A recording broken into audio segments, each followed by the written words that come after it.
নমস্কার বন্ধুরা, আমার সাধারণ রান্নাঘরে আপনাদের সবাইকে সাদর আমন্ত্রণ। এবারে শুরু করছি আমি আমার রান্নাবান্না। সম্পূর্ণ নিরামিষ, একদম অনুষ্ঠান বাড়ির মতন স্বাদে এঁচোড়ের ডালনা নিয়ে হাজির হয়েছি। এবারে আসুন রান্নাটা আমি শুরু করি। এই বুকোটাও আমি ফেলে দেবো, এরকম বড় বড় করে পিস পিস করে কেটে নেব। প্রেসার কুকারে নিয়েছি একটু জল অল্প করে, আর দিয়ে দেবো একটু দুধ, দিয়ে দিচ্ছি একটু লবণ, আর এঁচড়গুলো যে এরকম ভাবে কেটে নিয়েছি এগুলো দিয়ে দেবো। এইভাবে এঁচড়গুলো দুধ আর জল দিয়ে সেদ্ধ করে নেব। আর এই জলটা আমি ফেলবো না, যার যদি জল থাকে জলটুকু আমি রান্না কাজে লাগিয়ে দেবো। এঁচড়টা ভালো করে সেদ্ধ করে নেব। এঁচড়টা রান্না করার জন্য শুরুতে আমি নিয়ে নিয়েছি কড়াইতে কিছুটা জল দিয়েছি, জলটা ফুটে গেছে। দিয়ে দিচ্ছি টমেটো, দিয়ে দিচ্ছি আদা, দিয়ে দেবো কাজু বাদাম, আর দিয়ে দিচ্ছি চারমগজ। এগুলো একটু সেদ্ধ করে বেটে নেব।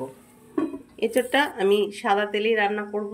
কড়াইতে দিয়ে দিয়েছি সাদা তেল। শুরুতেই আলুগুলো ভালো করে ভেজে নেব। আলুগুলো খুব ভালো করে ভেজে নেব। আলুগুলো ভালোই লালচে লালচে হয়ে গেছে। এই সময় দিয়ে দিচ্ছি অল্প একটু লবণ, অল্প একটু হলুদ। হলুদ আর লবণ দিয়ে একটু নেড়ে চেড়ে নিয়ে আলুগুলো এবার নামিয়ে নেব। আলুগুলো সব তুলে নেব। আলু ভাজার পর কড়াইয়ে অনেকটাই তেল আছে, ওই তেলের মধ্যে দিয়ে দিচ্ছি 1 চামচ ঘি। সমস্ত এঁচড়গুলো খুব ভালো করে ভেজে নেব।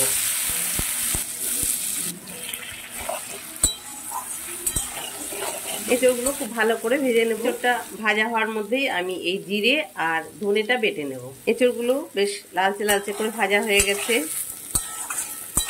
এই সময় দিয়ে দিচ্ছি অল্প একটু হলুদ, আর দিয়ে দিচ্ছি অল্প একটু লবণ। সেদ্ধর সময়ে আমি অল্প একটু লবণ দিয়েছিলাম, সেই হিসেবে একদম অল্প একটু লবণ দিলাম। এঁচড়গুলো ঠিক এরকম ভাজা হয়েছে, লালচে লালচে হয়ে গেছে পুরো। এবারে এঁচড়গুলো আমি তুলে নেব। এঁচড়টা ভেজে তুলে নেওয়ার পর সামান্য একটু তেল আছে, ওর মধ্যে দিয়ে দিচ্ছি আর একটু সাদা তেল। পুরো রান্নাটাই আমি সাদা তেল আর ঘি দিয়েই করছি। ফোড়নের জন্য দিয়ে দিচ্ছি একটু দারচিনি আর একটা তেজপাতা। দারচিনি আর তেজপাতাটা ভাজা হয়ে গেছে। শুরুতে দিয়ে দিচ্ছি আমি জিরে, ধনে আর কাঁচা লঙ্কা বেটে নিয়েছি সেইটা। দিয়ে দিচ্ছি পরিমাণ মতো হলুদ, দিয়ে দিচ্ছি কাশ্মীরি লঙ্কার গুঁড়ো। তাহলে তেল ছাড়া ছাড়া হয়ে গেছে। এবারে আমি টমেটো, আদা, কাজু বাদাম আর মগজটা যে একটু সেদ্ধ করে নিয়ে ওটা বেটে নিয়েছি সেই বাটাটা দিয়ে দিলাম।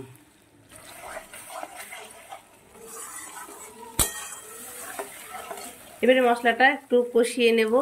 তেল ছাড়তে শুরু করেছে মশলাটা দিয়ে। এবারে দিয়ে দিচ্ছি একটু দই ফেটিয়ে নিয়েছি, সেই দইটা। এইভাবে মশলাটা আরো বেশ কিছুক্ষণ আমি ভালো করে ঢাকা দিয়ে দিয়ে কষিয়ে নেব। একদম পুরো লাল লাল হয়ে গেছে, তেলও ছেড়ে গেছে। দিয়ে দিচ্ছি পরিমাণ মতো একটু চিনি। ঝাল, লবণ, মিষ্টি এগুলো আপনারা যেরকম খাবেন সেরকমই দেবেন। এবার দিয়ে দিচ্ছি ভেজে রাখা আলুগুলো, আর দিয়ে দিচ্ছি ভেজে রাখা এঁচড়গুলো। মশলাটাকে আমি ভালো করে কষিয়ে নেব। যে কোনো নিরামিষ রান্না একটু সাজিয়ে গুছিয়ে করলে খেতে কিন্তু দারুণ হয়, আর এর স্বাদও খুব ভালো হয়। আর নিরামিষ রান্না করতে কিন্তু বেশি খাটনি আমার মনে হয়। আমিষ রান্নাতে তো পেঁয়াজ, রসুন এগুলো দিলেই অনেকটা স্বাদটা বেড়ে যায়, কিন্তু নিরামিষ রান্না করতে গেলে কিন্তু অনেক ধৈর্য, অনেক পরিশ্রম করতে হয়। কারণ নিরামিষ রান্নাকে ভালো করা খুব সহজে হয় না। আর নিরামিষ রান্না যদি একটু সাজিয়ে গুছিয়ে মন দিয়ে করা হয় তাহলে কিন্তু খেতে খুবই ভালো হয়।